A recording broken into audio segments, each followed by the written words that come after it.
Queridos irmãos, a paz do Senhor Jesus. Amém. É um prazer, uma honra muito grande poder servir a Jesus nesta manhã com vocês. Privilégio enorme estar aqui nessa igreja tão conhecida e tão abençoada. Agradecido a Deus pela oportunidade que o pastor dessa igreja confere, pastor Jairo, porque sem essa bênção, naturalmente, não é possível estar. Muito obrigado, pastor. Obrigado, pastor Lucas, que tem sido esse canal. Ver pastor Amanso, estava por ali. Meu amigo, Deus abençoe demais pastores e a igreja de Jesus. Muito obrigado pela oportunidade. Queridos, a título de informação e para que os irmãos também saibam quem vos fala esta manhã, Deus nos tem dado o privilégio de servi-lo há alguns anos e muito especialmente servir no campo missionário há 22 anos. Em setembro fará 23. E nesse tempo todo tenho vivido intensamente para o Senhor na perspectiva de servir alguns missionários em áreas específicas do mundo. Deus me tem dado graça de pastorear uma igreja em Dourados já há 10 anos e pastoreando, também servindo de todas as formas. Além de pastorear a igreja, tenho meu trabalho secular, 2 negócios, um com equipamentos de som, e sirvo as igrejas no Mato Grosso do Sul, não só fazendo cruzadas, mas também fornecendo toda a estrutura para cruzadas ou marchas para Jesus. E com isso também pregamos o Evangelho. As cruzadas com o nome de Um Caminho, ou One Way. Hoje nós temos no Senhor 2 carretas que podem atender até 50 mil pessoas em cruzadas. E o Estado tem aproveitado esse privilégio que Deus tem nos dado. Além de servir dessa forma e pastorear, eu cuido de uma organização missionária chamada AMA, Associação Missionária Amigos da África e Ásia. Uma organização que existe há 22 anos e é um grupo de amigos, literalmente, não é uma organização da igreja, é um grupo de amigos que decidiu no Senhor se unir para socorrer alguns pastores ao redor do mundo. E a direção que Deus nos deu foi para trabalharmos concentrados dentro de uma área do globo, do qual conhecidamente dentro da Assembleia de Deus como Janela 1040. Claro que quem lida com missões sabe disso. Essa janela, ela é só crescente. Quando fora criada, tinha 53 países que fazia parte da janela. Hoje são 64. Significa que o desafio aumentou cada vez mais. A janela 1040 pega desde o Guiné-Bissau até a China. São 10 graus ao norte, 40 graus em direção ao oriente. De modo que nesses países, 37 deles são completamente fechados para o Evangelho. Mas não significa que não tenha pastores, missionários lá dentro. Existem, embora estão a maioria escondidos, mas existem. Países cuja perseguição é imensa e cuja vida financeira e a ajuda para pastores é quase impossível.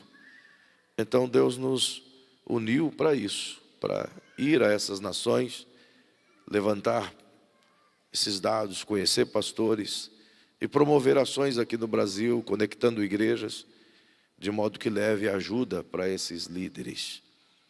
Isso feito, naturalmente o desafio aumenta a cada viagem, a cada momento que participamos de um país diferente.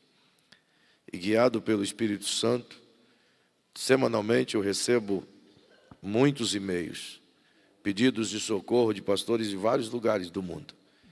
Então, todos os anos a gente submete esses e-mails a Deus em oração, para que Ele nos dirija onde e a quem devemos ir visitar e socorrer.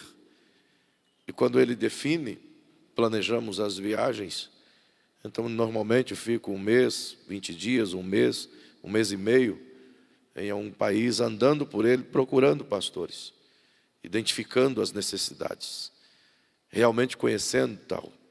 E quando isso acontece, volto ao Brasil, e aí ando de igreja em igreja, de porta em porta, batendo, vendendo, como que vendendo missionário, na perspectiva de que as igrejas conectem-se direto com eles. Nossa associação, ela tem a ideia de ser apenas a voz, apenas o meio pelo qual as igrejas do Brasil podem se conectar com missionários nativos em partes do mundo.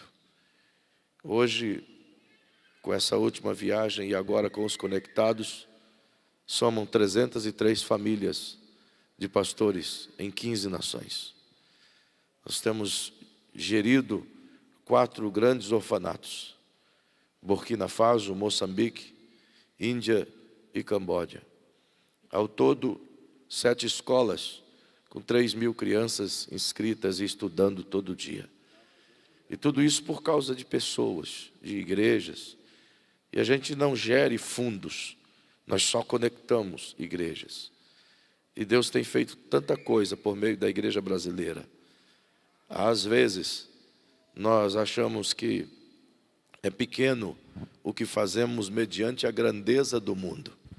E é verdade, o desafio é cada vez maior, gigantesco.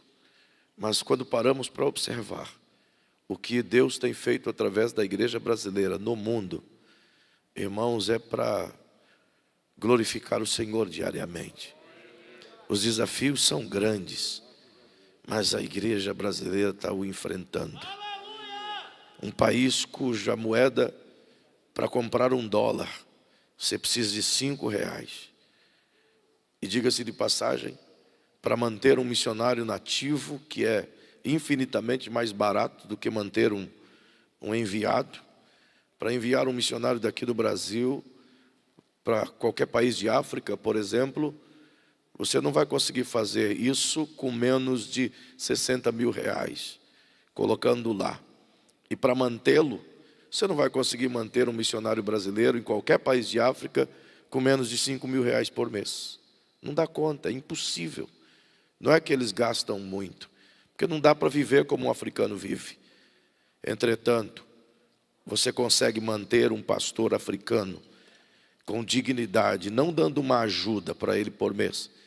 E é interessante que o africano, se você der apenas R$10, ele vai estar muito grato. E ele vai louvar a Deus todo dia por R$10, porque ele não tem nada, mas não é digno, não vive com R$10. Entretanto, a maioria dos países do oeste africano até o norte, um pastor vive com dignidade, literalmente com dignidade, quando você dá a ele $60, que dá R$300. É um absurdo, mas vive com dignidade. Há poucos dias estava visitando um obreiro no norte de África, e quando cheguei à sua casa, ele estava com toda a filharada ali, e eu notei que um dos piastros, o filhinho dele, roía um pão assim muito seco. Pensa num pão velho, sujo, e que qualquer um de nossos filhos não comeria. Mas ele tinha um pouco de ranho, então era um pouco de manteiga, do qual amolecia o pão. Então ficava aquela coisa assim meio saborosa. Pelo menos ele demonstrava que estava comendo. E eu falei com o pastor, vou ocultar o nome dele porque é área de guerra. E eu falei com ele, pastor, o que está acontecendo? Eu vejo que suas crianças estão com fome, estão com o olho fundo, ele tem 9 filhos. E africano é bom nisso, eles são bons. Se tem uma coisa que igreja de africano cresce, é na multiplicação de filhos. É uma bênção, irmão. Com 10 anos você tem um campo com 1000 membros. É uma coisa boa. Entretanto, aquela filharada toda magrinha, com o olho fundo, eu digo, pastor, o que está acontecendo? O dinheiro que a gente envia aqui para o senhor é o suficiente, a igreja do Brasil tem sido fiel, e ele balançou a cabeça e fala só em francês, disse, sim, sim, tem sido fiel, uma bênção, uma bênção. E eu digo, mas eu percebo que seus filhos estão com fome. Está acontecendo. Faz 10 dias que o recurso chegou em África e o senhor está sem comida em casa? Ele disse, sim, não tem comida, não tem comida. Eu digo, mas o senhor não recebeu o recurso para sustentar a sua família? Ele disse, sim, recebi recurso. Eu digo, então está sendo pouco o valor. Ele diz, não, não, não, não, não. Suficiente, muito bom, muito bom. Bênção de Deus, bênção de Deus. Medo de a gente cortar, né? Muito bom, muito bom. Eu disse, mas pastor, eu não consigo entender isso. Faz 10 dias, o senhor disse que é o suficiente. Seus filhos estão com fome. O senhor disse que não tem comida em casa. E ele disse, pastor, meu povo tem muita fome. Come muito. Eu digo, eu entendo. Mas então o dinheiro não é suficiente para manter os seus 10 filhos, sua esposa e o senhor. E ele disse, sim, é suficiente. Eu digo, por favor, me esclarece, eu não estou conseguindo compreender. Se é suficiente, seus filhos estão com fome, faz só 10 dias que recebeste, como é que pode isso? E ele disse de novo, meu povo tem muita fome, pastor. Eu digo, sim, meu irmão, eu não estou entendendo, você tem que me explicar. O que acontece? E ele disse, eu moro aqui nessa cidade. Aqui tem 100 mil habitantes. A igreja tem 500 crentes. E quando eu recebo comida, só eu tenho dinheiro. Só eu tenho arroz. Então a igreja vem e come tudo aqui. Eu disse, mas não pode, homem. O que a gente manda é para ti. Para sustentar a tua família. Para que o Senhor tenha condições e dignidade de abençoar as pessoas com a palavra de Deus.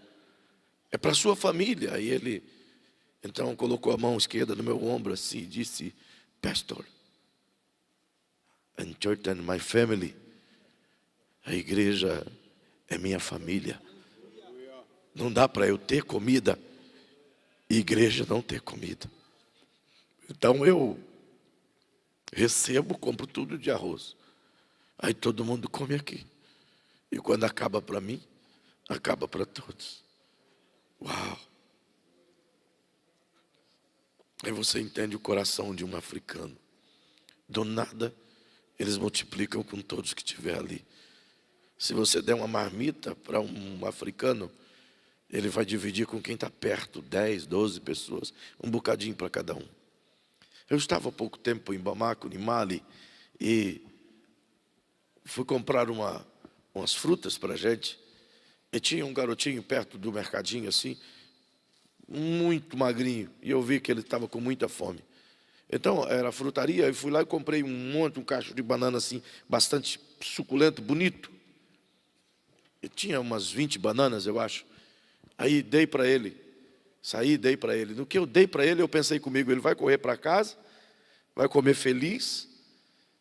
Mas ao contrário, ele pegou, colocou a banana no chão e fez, balançou a mãozinha assim, e apareceu uns 20 moleque. E ele foi, pegou a banana, irmão, foi quebrando no meio cada uma delas e dando um pedacinho para cada um daqueles garotos. Sobrou meio para ele.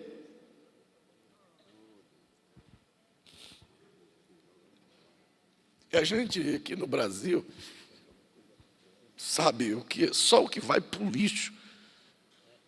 Só o que vai para o lixo. Há pouco tempo atrás, nós trouxemos um pastor do oeste do Níger para cá e fomos fazer uma festa de aniversário para ele. Era o aniversário dele. Ele terminou o culto, aí foram lá no salão da igreja e só alguns irmãos da missão fizeram uma festinha para ele. Aí ele entrou e cantaram parabéns, foi surpresa.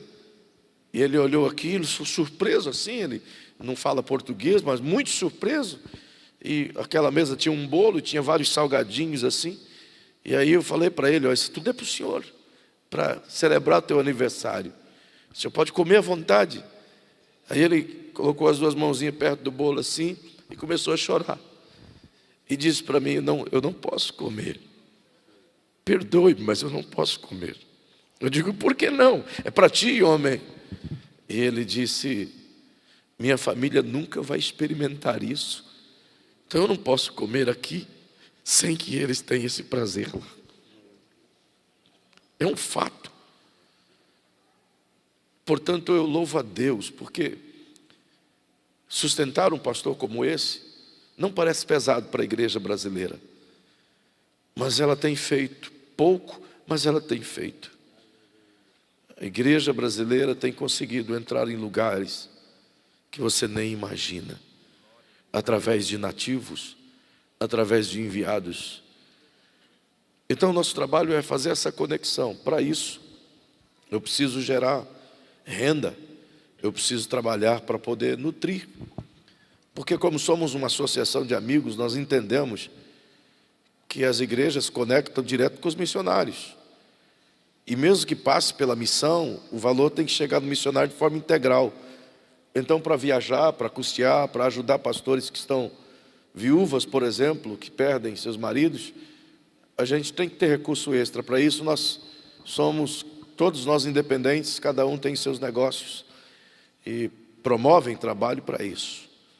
E além de pastorear essa missão, Deus tem me dado condições de gerir a minha empresa e me dar livros. E Deus me deu várias publicações. Todos os anos tenho tentado publicar 1 ou 2 livros. E lá no final do culto você vai ter vários destes. Como este livro aqui, O Barco da Mediocridade, que é o convite de Jesus aos discípulos para tirarem do mormismo e os levarem a viver uma vida dinâmica de fé e graça, saindo do médio para ver o que Deus tem para eles, saindo de uma situação de conformismo para mergulharmos em algo completamente novo, na possibilidade inclusive de, como Pedro, andar sobre as águas. Esse livro está lá à sua disposição. Esse outro livro aqui, A Igreja que eu quero e a Igreja que eu preciso ser, que é um clássico, graças a Deus. Tem sido importante noticiar esse livro, porque, de modo geral, no Brasil, a gente quer uma igreja legal. Quem não quer congregar numa igreja como essa aqui, que tem uma estrutura como essa, que tem um louvor maravilhoso, tem pregações lindas todo culto, tem uma equipe maravilhosa para te receber. É muito legal.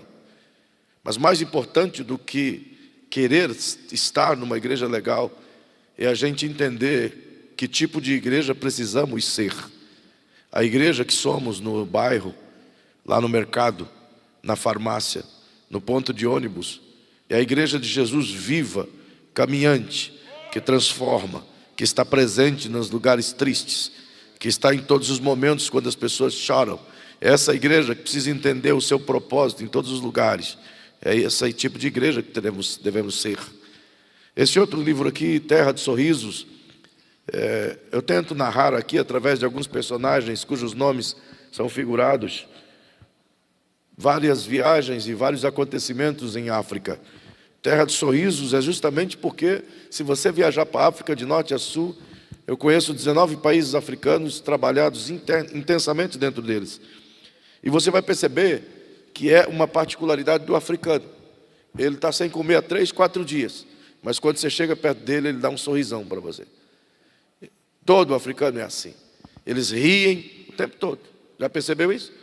É fantástico essa forma deles serem.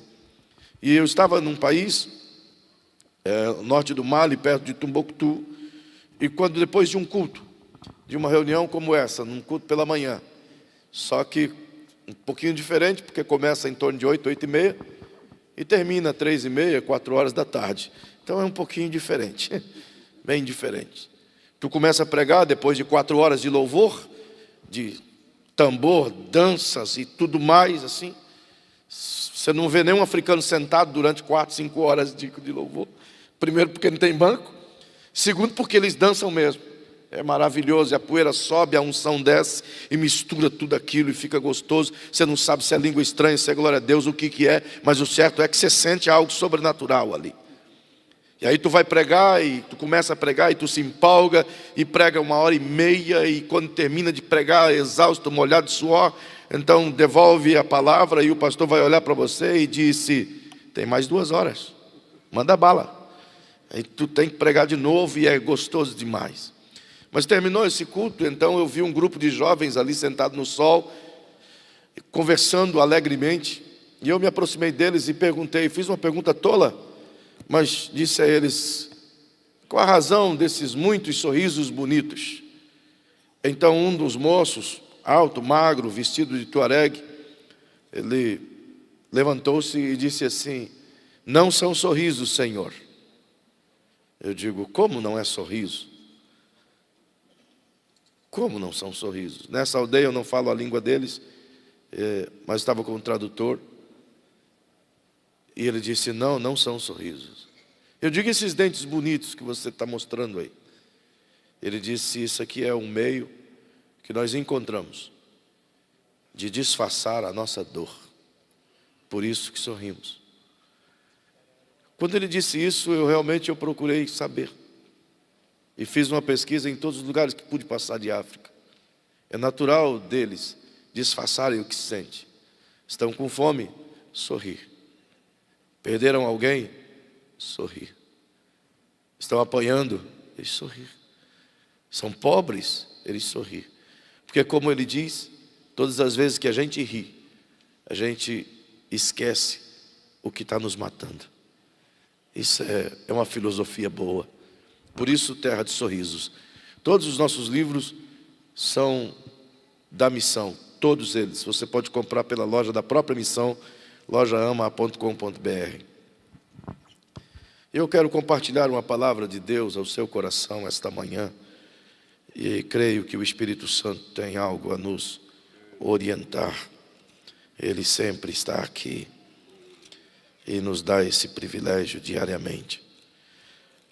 Carta do apóstolo Paulo aos Romanos, por favor, no capítulo 15. E o versículo 20. Aliás, versículo 19, perdão. Aos Romanos, capítulo 15, verso 19, 20 e 21. Diz assim: pelo poder dos sinais e prodígios, e pelo poder do Espírito de Deus, de maneira que desde Jerusalém e arredores, e até ao Ilírico, tenho pregado o Evangelho de Cristo. E desta maneira me esforcei por anunciar o Evangelho, não onde Cristo foi nomeado, para não edificar sobre fundamento alheio. 21. Antes, como está escrito: aqueles a quem não foi anunciado o verão, e os que não o ouviram o entenderão. Amém. Se puder inclinar sua cabecinha, por favor. Paizinho, obrigado por esta manhã, pelo grande privilégio, pela tua palavra lida e pelo que o teu Espírito há de nos ensinar. Sei que posso apenas falar, e enquanto eu falo, tem toda a liberdade de nos ensinar, Senhor. É o que eu lhe peço em nome de Jesus. Amém. O apóstolo Paulo é, de longe, sabido por todos, que foi um dos homens mais enigmáticos em contexto missionário que já existiu. Sua experiência tão marcante, tão laboriosa, nos faz até hoje sentir-se inspirados, muito especialmente quando se trata de observar as nações. E aqui ele, ao terminar a sua carta à Igreja de Roma, que traz uma série de instruções tão preciosas, fazendo a igreja sempre perceber o real objetivo de sua existência, levando-os a compreender de que o amor de Deus colocado dentro de cada um daqueles crentes tem um objetivo primário e prático, de levá-los a compreender o alcance do Evangelho às nações. Isso dito, ele começa a carta de Paulo, aos Romanos, melhor dizendo, expondo a grandeza do Evangelho, dizendo no capítulo 1 e o verso 16 que o Evangelho é o poder de Deus para a salvação de todo aquele que crê nele, primeiramente do judeu e depois do grego. E no verso 17 ele diz que nele, no Evangelho, se descobre a justiça de Deus, de fé em fé, pois o justo viverá da fé. Diz o apóstolo Paulo à igreja em Roma, de que ele tem um motivo muito nobre pelo qual eles foram alcançados. A razão de Cristo os amar e morrer na cruz por todos, e deu a eles, assim como aos judeus, o privilégio de serem salvos. E esse privilégio inclui no bojo dessa pregação o perdão dos muitos pecados, fazendo-os perceber que não há nenhum mérito em nós nisso, que nenhum de nós merecia tal ato. Aliás, nenhum de nós fez qualquer coisa para que pudéssemos obter tal ato. Que todas as pessoas aqui esta manhã, sem dúvida alguma, tenham a plena convicção que não dependeu de si mesmo para ser salvo, que não foi o seu valor, não foi as suas obras, que não foi seu coração, que não foi a sua ideia, mas que tudo foi um ato do amor de Jesus, da intenção maravilhosa de Jesus de nos acolher, de nos salvar, que na prática nós nem sabíamos, nem o conhecíamos, não tínhamos ideia disso. Nada no nosso coração poderia dizer que o atraiu, ao contrário. Foi Ele quem disse: quando eu subir a cruz, todos eu vou atrair a mim. Ele colocou como que um ponto-chave na vida de todas as pessoas. E eu considero esse ponto-chave extraordinário, justamente porque é a base primária para a pregação do Evangelho. Paulo deixa claro isso nos primeiros capítulos de Romanos, que não depende do ser humano, mas depende totalmente de Deus. Afinal de contas, o ser humano desprezou a Deus, não o quis, o abandonou. Quando você olha para a palavra do Senhor, de Gênesis a Apocalipse, a Bíblia é um livro de relacionamento. É a história de um Deus procurando se relacionar com um povo que não o quer. É a luta de Deus de manifestar-se em prol das pessoas que não o quer. E mesmo quando manifestado, mesmo quando visto, mesmo quando notado, mesmo quando os seus milagres aparecem, mesmo quando a sua mão forte entra em ação, as pessoas o amam, o aplaudem, o adoram. Mas à medida que passam os dias, esse fervor desaparece. Israel provou isso, pois decidiu adorar outros deuses ao longo de toda a sua jornada. Diante disso, a tentativa de Deus, a luta de Deus, no Antigo Testamento inteiro, era para se fazer conhecido por Israel, era para se fazer amado por eles, e eles agora o deixam. Isso também segue com os gentios. Todos o abandonam. Ninguém busca a Deus. O apóstolo Paulo repete o que disse Miqueias no capítulo 3 da carta aos Romanos. Ele diz: não há ninguém que busque a Deus, não há ninguém que o queira, não há ninguém que o deseje, não há ninguém que faça o bem, não há um justo sequer, não há homem que queira Deus. Se não há homem que queira Deus, como então se salvará? É porque Deus se manifesta e faz com que todos os homens entendam dentro de si mesmo que há um grande vazio, e esse vazio só pode ser preenchido por Ele, nele, e é dessa forma que o Evangelho se destaca. Paulo quer fazer saber que não dependeu de nada de nós, que nenhuma brecha no nosso coração, nenhuma janela, nenhuma portinha, nada disso, mas que tudo foi Deus. Foi o ato de Jesus ascender à cruz e abrir os seus braços para morrer por todos nós. E quando Ele faz isso,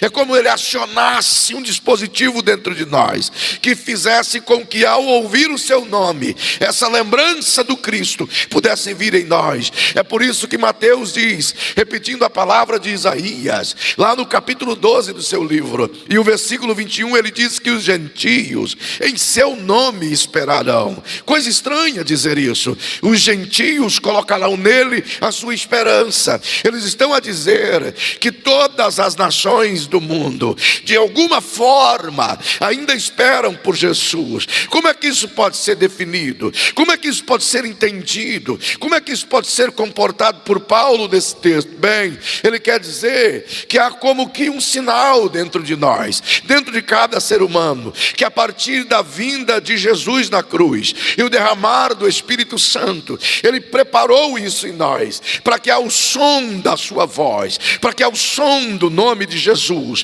tudo pudesse mudar, tudo pudesse encontrar aqui dentro uma guarida, e você vai ter essa experiência. O dia em que você encontrar alguém que nunca ouviu o nome de Jesus, que nunca sequer ouviu essa palavra Jesus Cristo, e quando você falar para alguém, seja hindu, seja muçulmano, seja Krishna, ou seja qualquer outra fé na história da humanidade, ou em qualquer país do mundo, que você sentar com um hindu, por exemplo, e falar para ele: eu quero te falar de um Deus, ele vai primeiro te dizer mais um. Eu já tenho 33 milhões de deuses em Índia, eu não preciso de mais um Deus. Então você vai ter que dizer: não é mais um, eu quero te falar do único, do diferente, do excelso, do eterno, do criador, do perfeito, do glorioso, do inaudito. Você nunca ouviu falar do que eu tenho a te dizer. Você pode ter 33 milhões, mas você não tem o que eu tenho. Você não conhece o que eu conheço. Você não sente o que eu sinto. Você não vê o que eu vejo. Você não tem ainda o que eu tenho para te dar. E quando você gasta esse tempo e você fala dele, falar dele é bom demais. E quando começa a falar desse nome, você vai notar no hindu, no islâmico, no budista, você vai notar que os seus olhos arregalam, porque ao som do nome Jesus Cristo, algo dentro dele acontece. É incrível. É incrível. É como se tivesse um botãozinho aqui dentro, que ao som do nome de Jesus, a pessoa, é como se ela dissesse, o espírito dela dissesse: já ouvi esse nome em algum lugar. Eu sinto necessidade de alguma coisa aqui. E é extraordinário esse poder. É disso que Paulo está dizendo. Não dependeu do homem. Para Deus ser recebido pelo próprio homem, Deus colocou o vazio lá dentro, para que o homem possa saber que ele precisa de Deus. Não dependeu em nada de nós. Nada. Mas foi tudo Ele. Quando Paulo diz isso, ele leva a nossa consciência de que é um privilégio o qual temos de ter recebido Jesus. Não foi simplesmente pelo mérito, privilégio. Então ele coloca todos no mesmo pacote e diz: vocês, assim como eu, foram alcançados. Ele os amou, Ele os salvou, e por causa disso perdoou todos os seus pecados. Ele perdoou os seus delitos, Ele apagou o que você era, e que agora te dá a oportunidade de uma nova história. É por isso que ele escreve em 2 Coríntios capítulo 5, verso 17, dizendo, repetindo o que Isaías disse, que as coisas velhas se passaram, e agora tudo se faz novo. Como quem quer dizer, a partir do Cristo tudo acontece diferente. A partir dele é uma nova vida, é uma nova experiência, é uma nova paz, é um novo amor, é uma nova visão, é um novo conceito. Tudo é diferente. E ele dá isso como leque para todos nós. Entretanto, me leva a saber que a conversão em si não apenas me deu o privilégio de conhecer Jesus, a ser atraído por Ele. Também não apenas me deu o privilégio de ser atraído e ser perdoado por Ele, pois não merecia perdão algum. Aliás, eu nem sequer pedi perdão a Ele. Ele me alcançou e eu o recebi, e o perdão veio de imediato. Nenhum de nós listou os pecados dizendo: eu fiz isso. Nenhum de nós precisou fazer uma lista, lembrando de tudo aquilo que a gente fez, e aí narrando, falando abertamente: olha, eu pequei assim, eu falei assim. Ele disse: não precisa isso. O fato de você abrir o teu coração a mim, eu vou te lavar por completo, e o teu passado vai ser inteiramente apagado, e você poderá viver algo novo agora. Depende dele.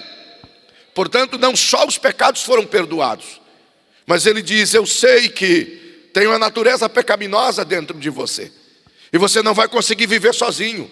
Então eu vou dar um jeito nisso. Pode deixar que eu vou resolver esse problema.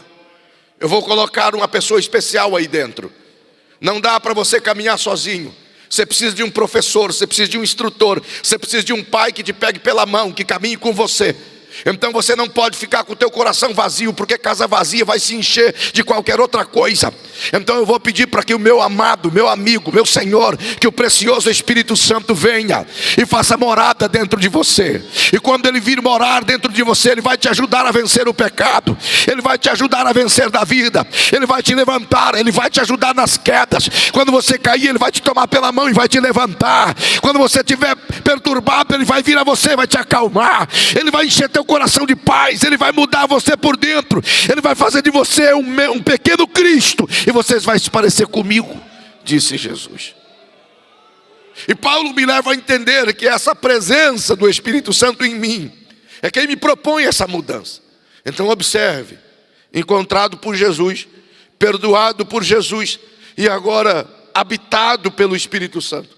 Que coisa gloriosa! E Paulo me leva a essa compreensão dos capítulos 4 em diante. E muito especialmente no capítulo 5 de Romanos ele diz, mas não é só isso. Você não foi só perdoado, não foi só encontrado por Jesus, perdoado e habitado pelo Espírito Santo. Mas você era inimigo de Deus. Não tinha como você ter relação com Ele. Sua inimizade estava constante. Então esse mesmo Espírito foi lá e pacificou. Agora você tem um pai. Você agora não é mais órfão. Você agora é filho de Deus. Essa é a sua nova identidade. Portanto, você não é mais um pecador. Você é um justo agora. Você não é mais alguém perdido no mundo que foi encontrado. Você é um filho de Deus agora. Essa é a sua nova identidade. Ele disse, pois bem, já que é a tua nova identidade, perceba. O Espírito Santo quer fazer algo mais a você. Porque eu fui encontrado por Jesus. Eu o recebi, você o recebeu. Fui perdoado por Ele. Tenho certeza de que esse perdão foi uma das experiências mais gloriosas. Mas mais do que isso, o Espírito veio habitar em nós. Então o mesmo Espírito disse, eu preciso dar um presente para vocês. Vocês precisam aprender a viver. E o que o Senhor vai fazer? E se eu pudesse dialogar com Ele, perguntaria qual é a sua ideia. Então Ele diria, eu vou falar com o Pai. Porque vocês têm que ter uma experiência diferente. Vocês têm que ter algo diferente no coração de vocês. E o que o Senhor vai fazer, Espírito Santo? Já não basta a tua presença em nós. Ele diria, eu vou pedir ao Pai para colocar algo poderoso dentro de vocês. Seu poder, Senhor, vocês já o terão. A sua glória, Senhor, vocês já a terão. O poder de curar, Senhor, sim, vocês o terão. De falar em mistério, Senhor, sim, vocês também o terão. Mas o que mais o Senhor pode nos dar? Eu vou pegar o amor do Pai e eu vou encharcar o coração de vocês de amor. Eu vou derramar o amor do Pai no coração de vocês. Romanos 5,5 diz que o Espírito Santo pegou o amor de Deus e derramou em nosso coração, encharcou o nosso coração. Mas é um detalhe, como que se pega o amor de Deus se a Bíblia diz que Deus não tem amor? Como? Se Ele é o próprio amor. Então o Espírito Santo disse, eu vou falar com o Pai e vou pedir para Ele se derramar dentro do coração de vocês. Para que o que Ele sente pelas pessoas, vocês possam sentir também. Para que o que Ele sente pelos africanos, vocês possam sentir também. Para o que Ele sente pelos nordestinos, vocês possam sentir também. Para o que Ele sente pelo pecador, vocês possam sentir também. Para o que Ele sente pelos indianos, vocês possam sentir também. Para o que Ele sente pelas nações, vocês possam sentir também. Eu vou derramar o meu amor dentro de vocês. E não vai ter jeito de você se esconder dele. Porque Ele vai tomar todo o espaço do seu corpo. Ele vai tomar todo o teu coração. Então você vai amar como eu amo. Você vai receber o poder de amar a Deus como deve amar, o poder de amar o próximo como deve amar, o poder de amar as pessoas como deve amar. Na prática Ele estava dizendo, eu vou te deixar sem desculpas. Você não vai ter mais muletas. Você não vai poder mais dizer que é difícil amar. Você não vai poder mais dizer que não ama porque não conhece. Porque eu também te amei sem te conhecer. Eu também busquei você sem você nunca ter me visto. Eu vou ensinar você a amar porque eu vou te amar primeiro. Eu vou ensinar você a amar porque eu vou me derramar em você primeiro. Oh, Ele encheu-nos do seu amor. Ele nos encheu-nos da sua graça. É por isso que você não entende. Você nunca viu um africano. Você nunca foi à África. Mas quando fala de África, o teu coração ferve. A tua alma chora. Você não conhece o indiano. Mas quando você ouve dele, o teu coração chora. Não é o teu amor. É o amor dele. É a graça dele. É esse amor derramado em nós.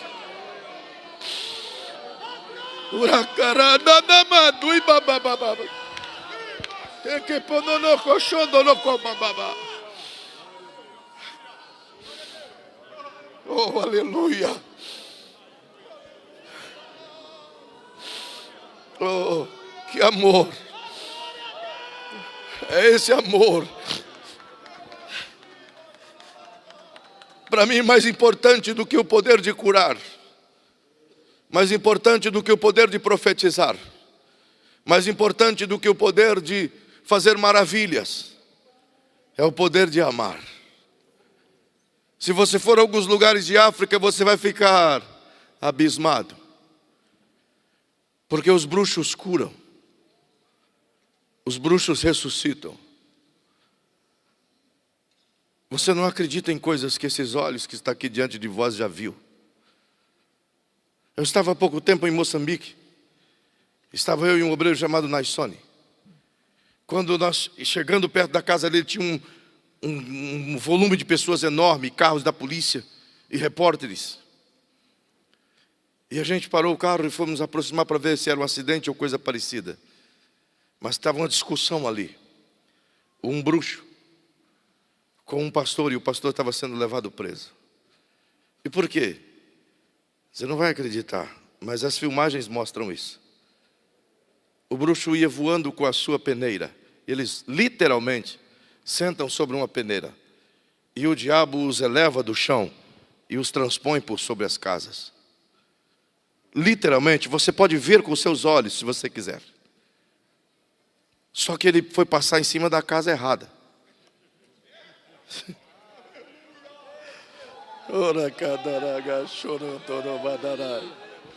E deu o azar que o pastor estava do lado de fora.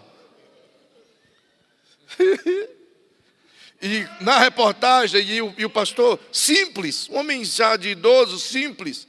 E ele respondendo, o que o senhor fez? Ele diz, eu só levantei a mão e disse em nome de Jesus aqui não. Só isso, ele caiu, eu não fiz nada. Eu só falei em nome de Jesus e ele caiu. Só falei em nome de Jesus e ele veio para o chão. Oh, aleluia! Os bruxos fazem milagres extraordinários lá. Partes da África você vai frequentar igrejas grandes, cujos pastores fazem muitos milagres. E quando terminam os cultos, eles também vão fazer os seus tambores. Vão cultuar os seus demônios. Leia o livro Terra de Sorriso para você ver o que falo aqui. Você vai ficar abismado com o sincretismo religioso em muitos lugares de África. Não poucas igrejas aqui no Brasil sustentam pastores que também são bruxos. Eu sei do que falo, irmão, eu ando lá dentro. E quando eu chego no Brasil, eu digo que o senhor está fazendo errado, pastor. O senhor tem que confiar em pessoas primeiro, tem que aprender a não ajudar simplesmente um cara que manda um vídeo para você. Você tem que ajudar quem vem na tua igreja, quem você conhece, quem você pode ir lá para conhecer o campo missionário. Mas a gente se encanta com vídeos bonitos. Tanto de pilantra que tem nessa fileira missionária, irmão. Você não tem noção da corrupção que há nesse meio. É terrível. Portanto, eles fazem poder, eles têm poder. Mas dificilmente vai compreender um poder de amar, que é sobre todos os poderes. Há pouco tempo eu estava no norte de África, na divisa entre Mali e Mauritânia. E nós fomos socorrer uma família cuja igreja fora queimada. E o marido fora morto, pastor, e já fazia 9 anos que ele era mantido por uma igreja aqui do Brasil. E eu estava em um país vizinho, então viajamos para Mali, de Mali para lá. E quando cheguei nesse lugar, acompanhado de uma equipe de pessoas, inclusive 3 aqui do Brasil, a nossa intenção era recolher a viúva e levar-a em segurança para uma outra cidade. E é natural que tem que se fazer isso, porque a sua comunidade, a igreja que eles pastoreavam, era a própria casa. Lá não se pode fazer igrejas. Então os irmãos constroem casas grandes, mas sem repartições. Não tem quartos, é só o salãozão. Então eles dormem lá dentro, comem lá dentro, vivem lá dentro em família. E na hora do culto faz o culto, não tem móveis. O africano não tem móveis. Eles têm uma tarimba onde deitam, cavam um buraco no chão onde cozinham. É assim, simples assim. Não há um conceito de vida como nós temos aqui. Ao menos não o oeste africano. Ao menos não na maioria das pessoas. Então, a sua casa foi totalmente queimada. 42 irmãos foram mortos. E dentre esses, o seu esposo. Oculta o nome, razão diversas. E quando ele foi colocado na frente da casa, assim, cercado de muitas pessoas, e essa facção, Boko Haram, mas com células da Al-Qaeda ao meio, tomaram com muita violência e bateram no pai, no pastor, até a sua cabeça explodir. E ele foi morto diante da esposa, e os 3 filhos homens dela foram metralhados diante dela, um por um, um após o outro. Ela tem 2 filhas pequenas, agora são maiorzinhas assim. E ela foi poupada, e as 2 meninas poupadas. Então nós fomos lá para socorrer. E quando chegamos, a cena ainda tinha corpos lá, muito triste, muito triste. Nada explica isso. Então conversamos muito com ela, dizendo: a senhora precisa ir embora daqui. A gente vai te levar embora, para viver em segurança. E a igreja no Brasil garantiu que vai cuidar da senhora para o resto da vida. A senhora vai continuar tendo ajuda. Então fica tranquila. Aí ela olhou assim e disse, ela fala só em francês, e ela disse: eu não posso ir embora. Eu digo: como? Não é que a senhora não pode, a senhora tem que ir. Não é um convite, a senhora precisa ir para salvar a sua vida. Essas pessoas fizeram uma parceria conosco, e é um grupo de pessoas importantes da MSF, Médicos Sem Fronteiras, é uma extraordinária organização. E eu disse: eles vão te dar carona, vão te levar para lá. E a senhora vai ficar segura no campo de refugiados. Vai ser uma bênção. E ela disse: não, eu não posso ir. Eu digo: senhora, eles voltarão. Eles terminarão o serviço. Eles matarão os outros crentes. Eles matarão a senhora. Eles estuprarão suas filhas. A senhora não pode ficar aqui. E ela disse: eu não posso ir. Eu tenho que ficar aqui. Eu disse: por que essa situação toda? Outros pastores interviram e ela batia o pé com firmeza, dizendo que não ia sair dali. Então, com muito custo, ela disse: eu não posso ir embora. Eu vim para cá com meu marido há mais de 10 anos. E não tinha nenhum crente aqui. Meu marido era daqui, mas não tinha nenhum crente aqui. E ela disse: nós começamos a falar de Jesus aqui dentro de casa. E aqui dentro de casa nós batizamos mais de 400 pessoas. Eles são de Jesus. Muitos morreram, mas eles estão aqui. E ela disse: eu não posso ir embora. Eu tenho que cuidar deles. O sangue do meu marido está aqui na porta. Ela disse: eu tenho que cuidar dessas ovelhas. Deus nos mandou para cá para cuidar delas. Eu disse: a senhora não entendeu. A senhora não vai conseguir fazer isso, eles vão matá-la. Eles vão estuprar suas filhas. Então ela disse: o senhor que não entendeu, eu já morri. Eu já morri. Eu não tenho mais que ir para lugar nenhum, porque minha vida foi entregue aqui. Aí você entende que amor é esse, de que o Espírito Santo está falando. O amor de se colocar na brecha por outros, e não se importar se a sua vida vai ser tirada, mas tem que salvar mais um.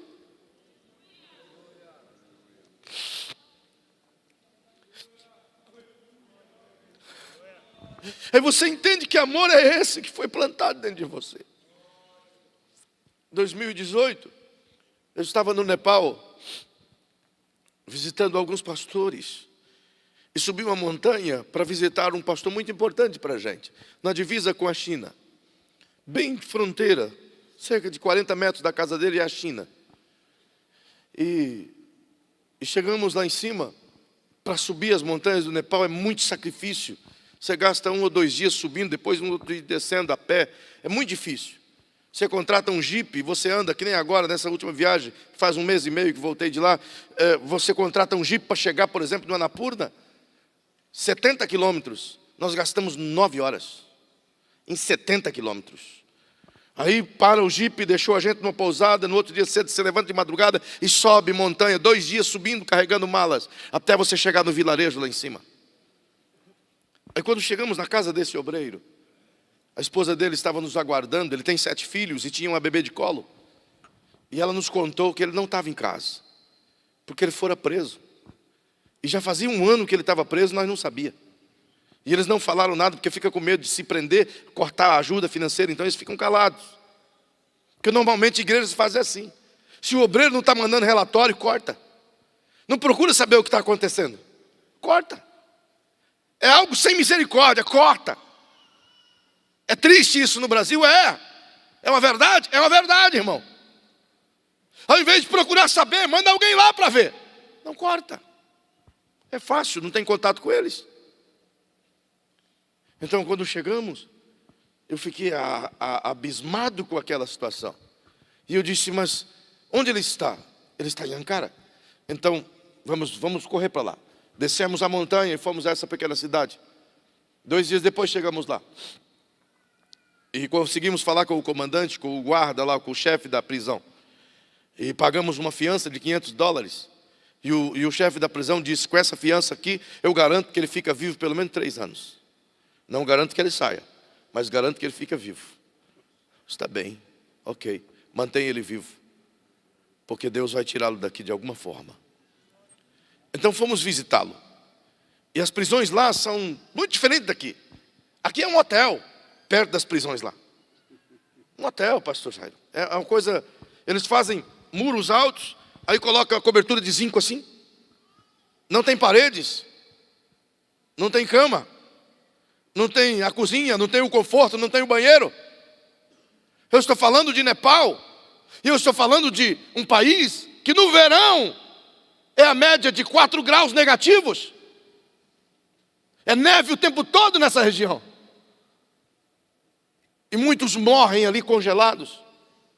Não são tratados como gente. Então eu cheguei e encostei numa grade assim, esperando que esse obreiro viesse. Então eu segurava na grade e eu olhando aquela cena, vendo os presos ali, magérrimos. A minha alma se contorceu e os pastores do Brasil que estavam comigo de igual modo também. E choramos muito ali. Aí chamaram o obreiro nosso. Só oculto o nome dele porque eu sei que algumas coisas vão para a internet. Então quando trouxeram, ele veio andando, ele estava vestido um uniforme branco, todo sujo, todo lascado assim.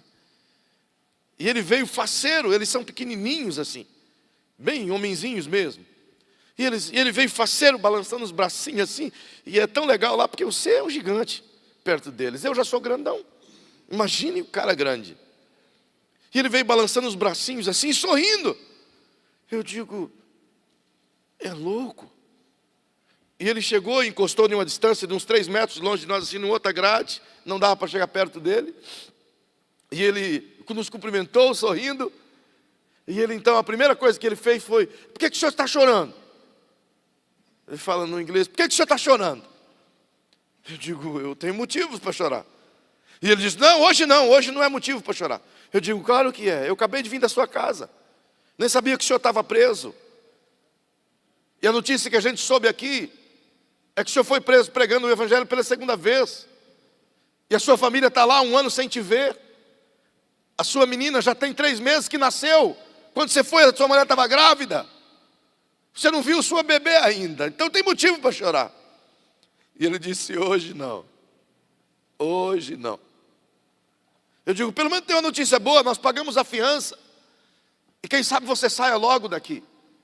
E ele diz, não por isso. Mas hoje é motivo para sorrir, pastor. Eu digo, por quê? Porque nos viemos te ver? Ele disse, não se envaideça. Ele disse, eu estou alegre por ver vocês. Mas eu estou muito feliz porque depois de 1 ano que eu estou aqui. E eu disse, como você apareceu aqui? O que aconteceu para você vir aqui? E ele diz, eu estava pregando na montanha. Mas o motivo não foi porque eu estava pregando na montanha, disse ele. E o exército vermelho o capturou. Ele disse, Há 2 anos atrás eu vim nesse lugar aqui. Vim visitar um amigo que já morreu aqui. E tinha 1000 homens aqui dentro.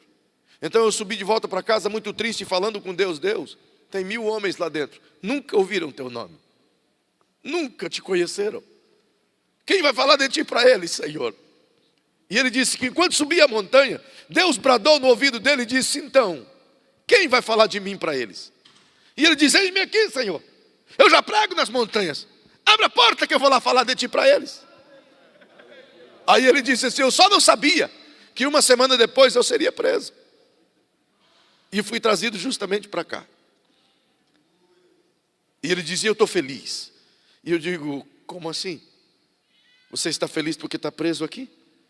Você está feliz porque está longe da sua família? Você está feliz porque está nessa dor aqui? E ele disse, não. Eu estou feliz porque depois de 1 ano, hoje é o primeiro dia que o comandante me deixou eu fazer um culto. E eu vou batizar 17 presos.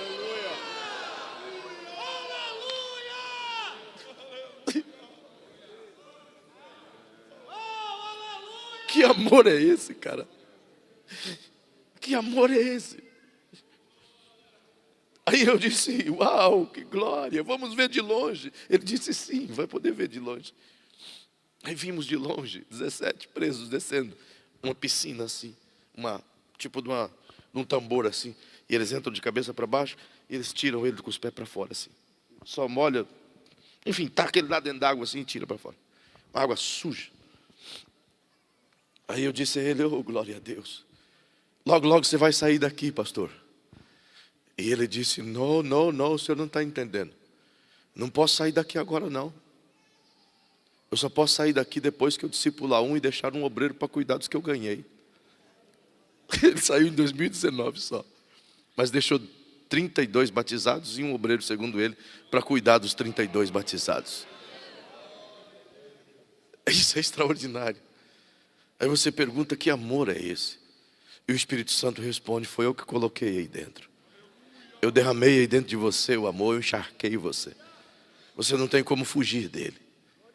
Não tem como você escapar desse amor. Ele te alcançou, ele te agarrou. Então a gente não tem desculpa para dizer, eu não consigo falar de Jesus para minha vizinha porque eu não a amo. Não tem desculpa. Eu não consigo falar de Jesus para o meu patrão porque ele é muito bravo, é muito ruim, não tem desculpa. Esse amor foi colocado dentro de mim, irmão. Ele é contagiante, o amor de Deus está aqui dentro. Ele tem que sair porque é como uma represa. Ele só vai aumentando, uma hora ele vai consumir você. Uma hora ele vai encharcar você, uma hora ele vai chacoalhar você. Uma hora Deus vai empurrar você. E Paulo está dizendo para a igreja, vocês receberam esse amor. Então vocês têm que entender o que eu estou vivendo, ele está dizendo. Vocês estão em Roma, mas vocês têm que olhar para as nações como eu olho, ele está dizendo. É por isso que ele diz, já no final de sua carta, com poder e prodígios. Uau, isso é glorioso. Ele está dizendo que tudo aquilo que ele viveu, fez, foi acompanhado desse poder extraordinário, emanente desse amor que sai de dentro dele. Isso é missões. É quando você decide amar aqui tanto quanto você ama lá fora. As pessoas geralmente me dizem, pastor, me envia para a África. Eu digo, quantas almas você ganha por ano aqui na sua cidade? É o primeiro critério. Porque se eu não amar a minha terra como eu amo a África, de maneira nenhuma meu amor por África é verdadeiro. A base de uma vida missionária é quando ela começa do solo onde você nasceu.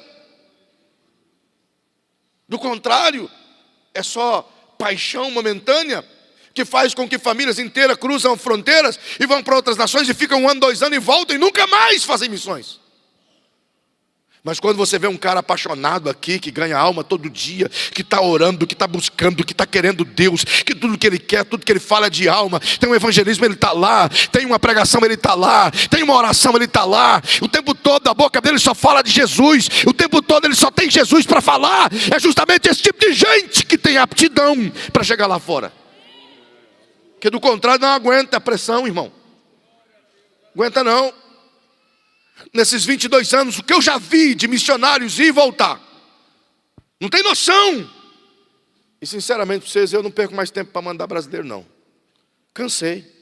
Pastor, é prejuízo demais. Trabalha um pouquinho e volta. e quando chega aqui quer uma igreja boa para cuidar. É impressionante.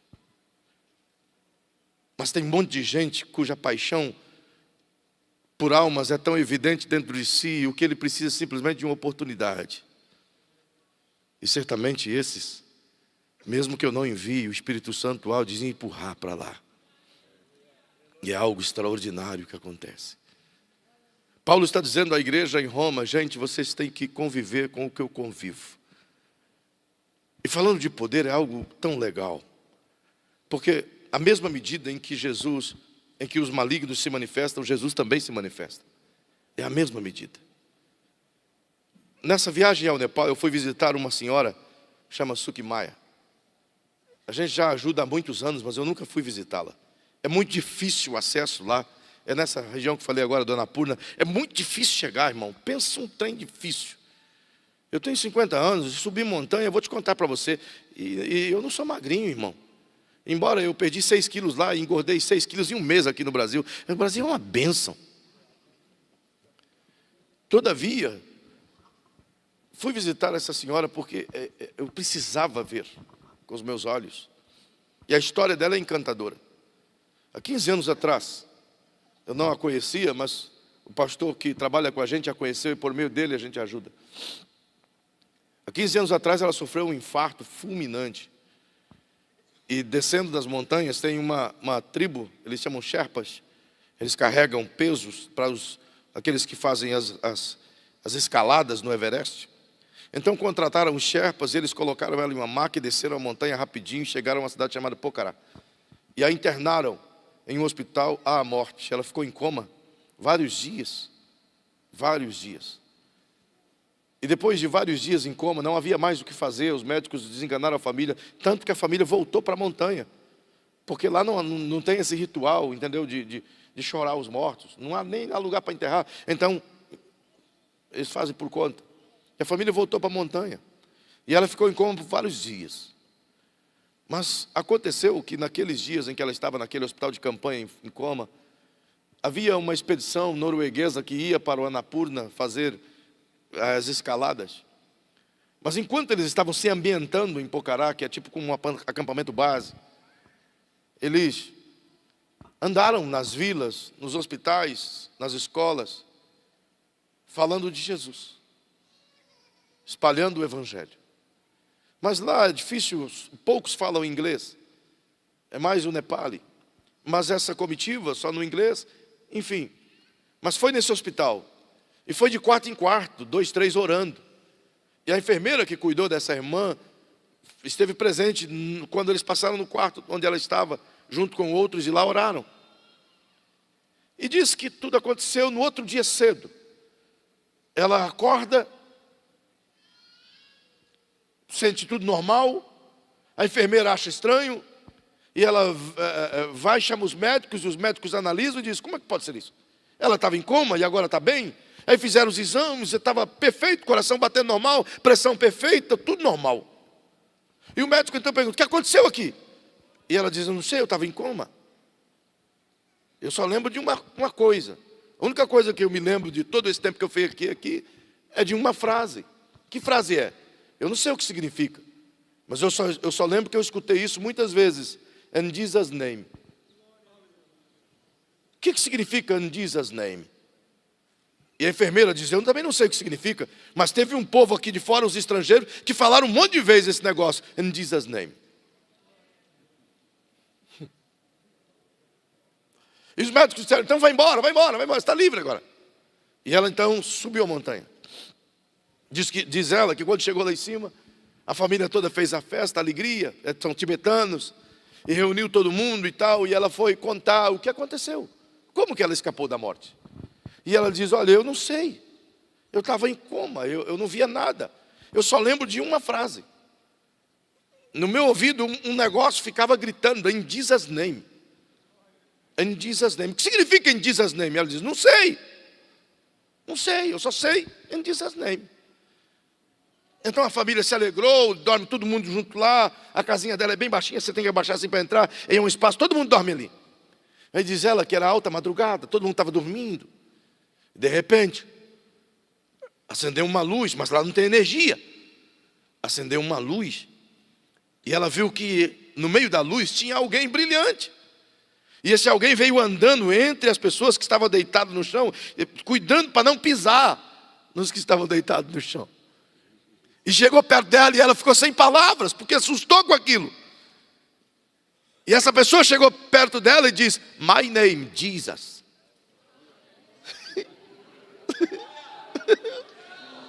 Meu nome é Jesus. Sou eu que curei você. Uau! Eu não sei te dizer como, ela também não sabe.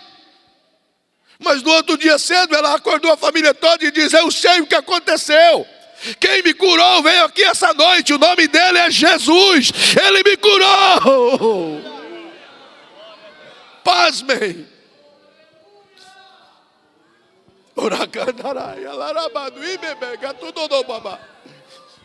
É por isso que Paulo diz: "Com poder e prodígios eu fui." Então ela, com a família toda, testemunhou o que viu aquela noite. E ali ela começou uma igreja. Eu visitei agora. 84 crentes em uma. Aí você desce uma montanha, sobe outra, em outra vila. Uma outra igreja com 43 pessoas.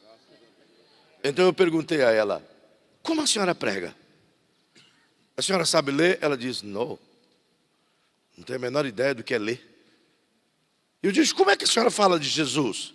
Se a senhora não tem... A senhora tem Bíblia?" Ela disse: "Tenho, mas eu não sei o que tem aí dentro. Não sei ler." Eu digo: "Como que a senhora fala de Jesus?" E ela disse: "Eu canto e oro. Então eu escuto ele. E o que ele escuta, o que eu escuto dele, eu falo para as pessoas." Loucura, não é? Eu não entendo isso. Eu achei que tinha que ter terno e gravata e uma Bíblia na mão. Não, só tem que ter o Espírito Santo dentro de você. Ele é suficientemente poder. Como pode isso?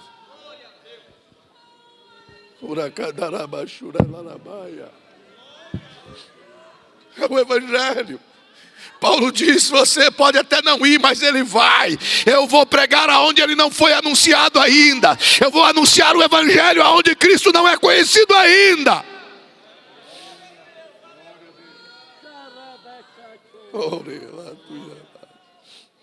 É por isso que a igreja não pode se acomodar. A igreja tem que ir para as nações. A igreja tem que fazer no Brasil, mas ela tem que ir para as nações. Ela tem que entender que há um chamado. Sabe, queridos, a gente fica cada dia mais triste. Hoje são cerca de 3 bilhões de pessoas que nunca ouviram de Jesus. 3 bilhões.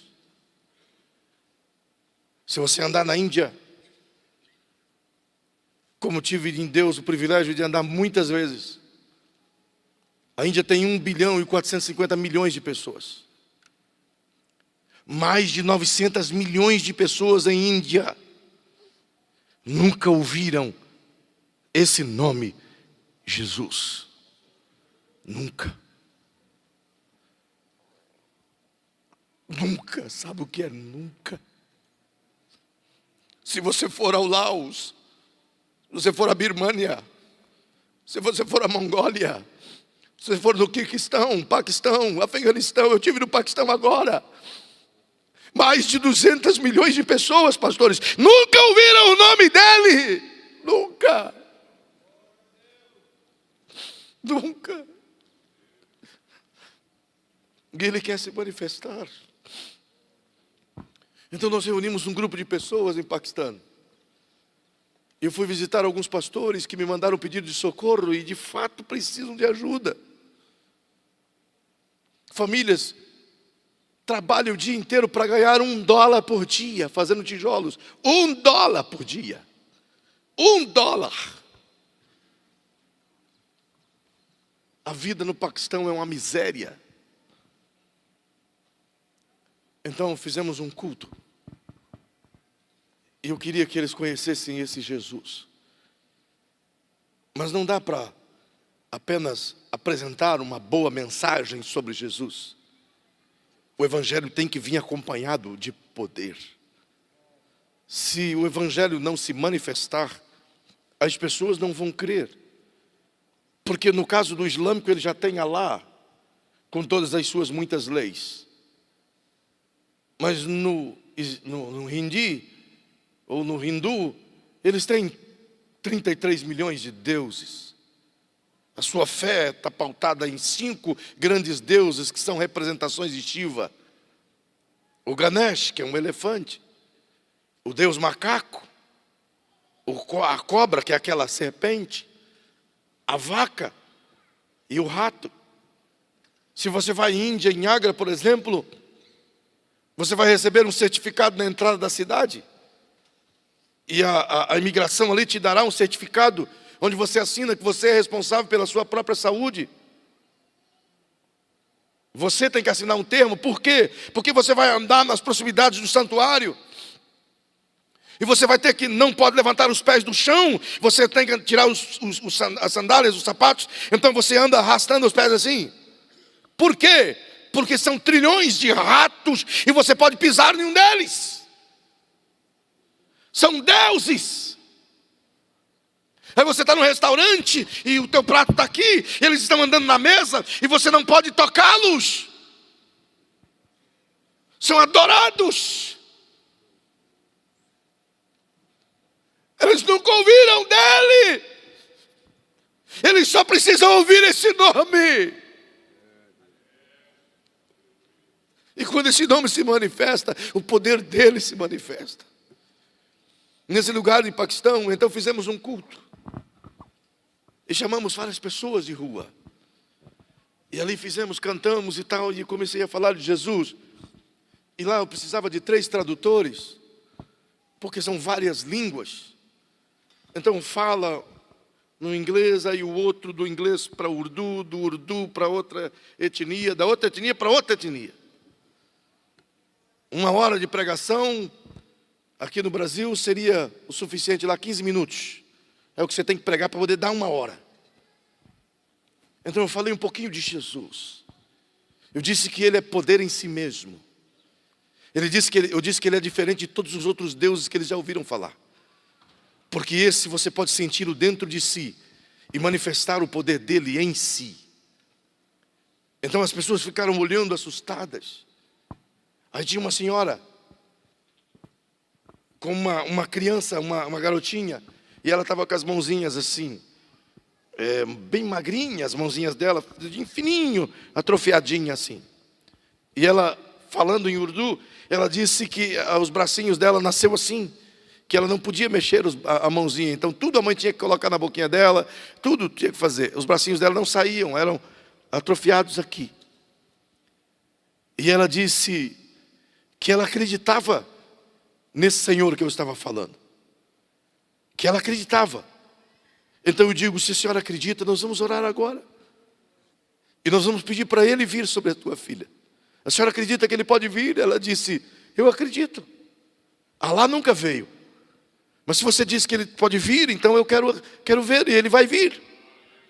Eu digo, ele vai vir, porque o teu coração já deu sinal que ele, de fé. Então eu falei para ela, a senhora vai repetir o que eu disser. A única frase que eu disser, a senhora repita. E eu disse a ela, vamos orar, venha teu reino, Senhor. E eu disse, porque o reino de Jesus é diferente do reino de Alá. O reino de Jesus tem graça, tem misericórdia, tem cura, tem bênção, tem paz. Alá não pode te dar isso. Maomé não pode te dar isso. Mas o reino de Jesus tem isso para você. E ela disse, sim, se você está dizendo, eu quero crer nisso. Eu digo, então você vai orar como eu orar. Então eu disse a ela, diga comigo, venha o teu reino, Senhor. Venha o teu reino com poder. Venha o teu reino com saúde. Venha o teu reino com vida. E eu disse, diga bem alto, venha o teu reino sobre a minha filha. E o tradutor foi dizendo a ela, e ela foi dizendo em urdu: venha o teu reino sobre a minha filha, venha o teu reino sobre a minha filha. Vai repetindo com fé, feche os olhos e diga: venha o teu reino sobre a minha filha, venha o teu reino sobre a minha filha. E a filha começou a se alegrar, e o olhinho começou a encher d'água. De repente um bracinho dela fez assim, e outro bracinho fez assim, e ela começou a pular, e a balançar os bracinhos, e a dizer: in Jesus name, in Jesus name. Oh, Ele é poder. Ele é poder em si mesmo. E não precisa ser alguém importante, basta crer nele. Ele é o mesmo. É por isso que Paulo diz: tem que ir, tem que cruzar a fronteira, tem que ir para os lugares que nunca ouviram dele, porque ele quer se manifestar lá. Oh, eu ficaria a tarde toda aqui te contando coisas que já vi, mas eu queria que você ficasse em pé. Não podemos mais nos esconder dentro de nossa própria fé. Há uma intenção do Espírito Santo em fazer com que o mundo seja alcançado pela igreja brasileira. Eu sei do que digo. Há um chamado de Deus, dizendo: quem eu vou enviar agora? Quem que tem paixão suficiente para ouvir a minha voz?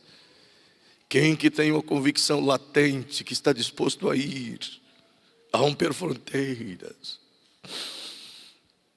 Tem gente aqui esta manhã que não se contém, vai dormir e sonha com África. Parece que você nasceu para lá. Seu coração, quando fala em África, é como se acendesse uma fogueira dentro de você.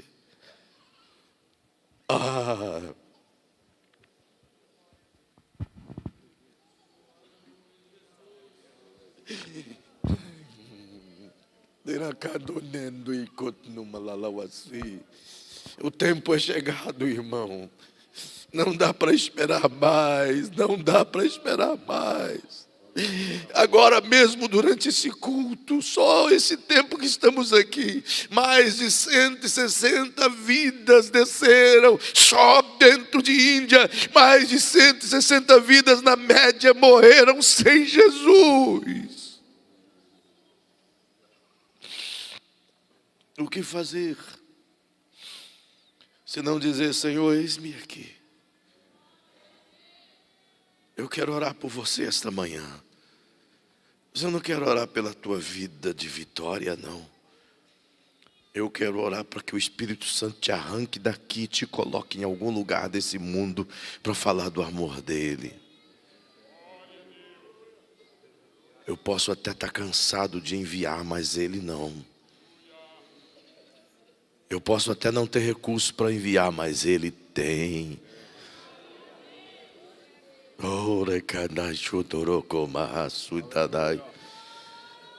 Se o Espírito Santo está bradando no seu coração, eu quero confirmar a sua chamada missionária agora mesmo. Sai correndo do seu lugar e vem diante desse altar aqui. Há uma chamada gritante e o Espírito Santo vai sacudir tudo à sua volta, para que você vá onde Ele te plantou para ir. Oh, aleluia, aleluia, aleluia, aleluia. Oh, paixão. Huracanado cinema rasuico momo kotukunomamba. Huracando comanda wala washodo no mandaba.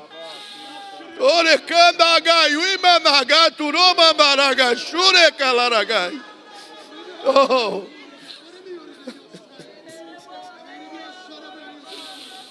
Oh, nada segura uma paixão, nada segura uma convicção, nada segura uma chamada.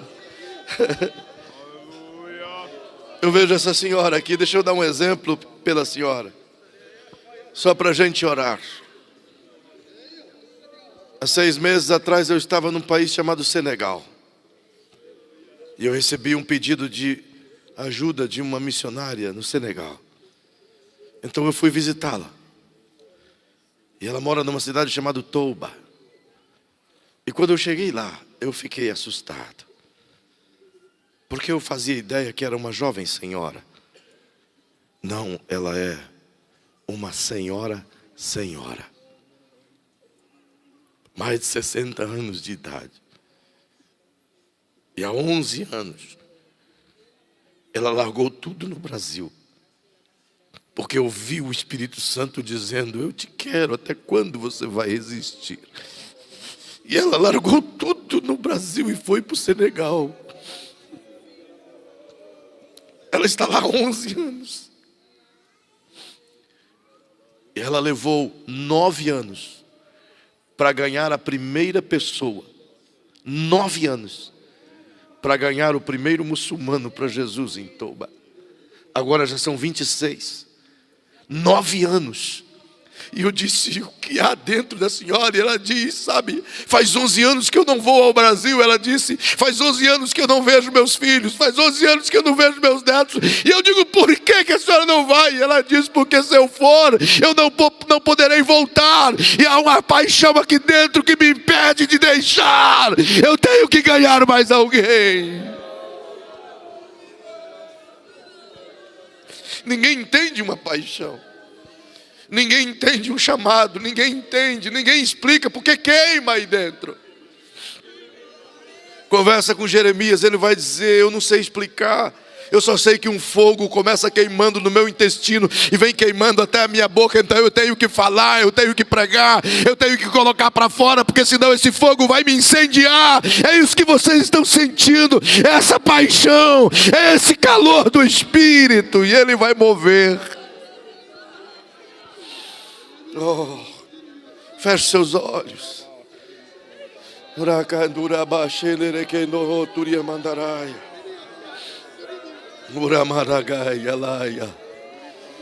Oh, eu não sei se posso pedir, mas se tiver algum pastor que quiser orar por estes, impor as mãos, pode, por favor, podem descer ali e abençoar essas pessoas, declarar profeticamente o quanto elas irão ou onde elas irão. Se tiver algum pastor que pode me ajudar em oração, pode fazer isso. Ore a Deus agora, ore a Deus agora, ore a Deus agora. Ele vai te levantar, Ele vai te sacudir, Ele vai preparar tudo para você, Ele vai ajeitar o caminho, Ele vai te empurrar para a obra dEle, Ele vai te colocar na brecha, Ele vai te levar. Ó Espírito Santo, esta manhã é toda tua, Senhor. Estas vidas são todas tuas. Elas estão aqui cada vez mais convictas, cada vez mais apaixonadas. Então eu quero pedir a Ti agora, Senhor, abra as portas da Índia para pessoas que estão aqui, abra as portas da África para pessoas que estão aqui, abra as portas do Oriente. Ah, Espírito Santo, oh Espírito Santo,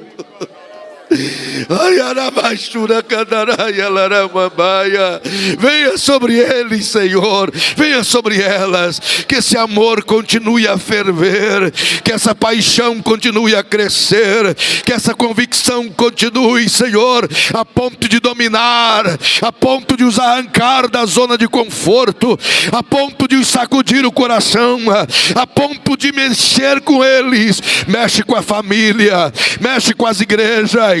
Ah, Senhor, sacode e envia o teu povo, envia os chamados. Eles estão dizendo: eis-me aqui, estão dizendo: eis-me aqui. Portanto os envia, Pai. Oh, confia a eles a tua glória, confia a eles o teu poder, e que essa paixão não retroceda, que essa paixão só aumente, que esse ministério só cresça, e que o teu nome seja glorificado. Eu lhe peço agora, Senhor, Senhor, com temor. Mas, Pai, a Tua palavra diz que precisa obreiros para a seara. Eles estão aqui, Senhor. Elas estão aqui, Senhor. Então levanta-os e os envia para essa obra tão nobre. Eu lhe peço isso agora, em o nome de Jesus, ou em o nome de Jesus. Se você puder abraçar essa pessoa com essa paixão, dê um abraço nela e diga: eu sei que você vai, eu sei que Ele te enviará, eu sei que Ele vai te levar. Oh, em nome de Jesus. Isso, abraça esse missionário, abraça essa missionária, pois eu sei que Ele te levará.